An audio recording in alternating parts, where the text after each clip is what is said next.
Anak Krisdayanti dan Raul Lemos, Amora Lemos menuai pujian di media sosial. Bahkan kakak dari Glenn Lemos tersebut mendapat pujian dari musisi terkenal Indonesia, Melly Goeslaw.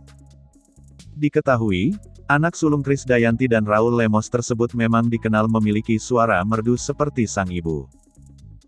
Setelah berhasil menuai pujian lantaran cover lagu Never Enough, kini adik Aurel dan Asril Hermansyah tersebut menuai pujian gegara cover lagu Reckless.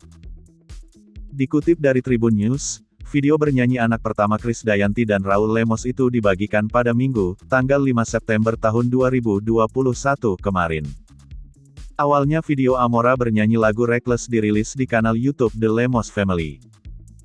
Sementara itu, potongan video juga dibagikan oleh Krisdayanti di akun Instagram pribadinya, @krisdayantilemos.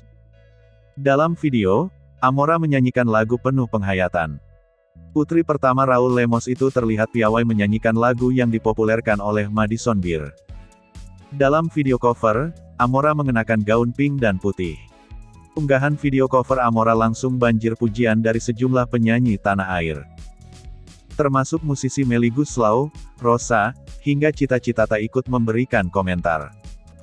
Tak sedikit yang memberikan pujian pada gadis baru saja merayakan ulang tahun yang ke-10 itu.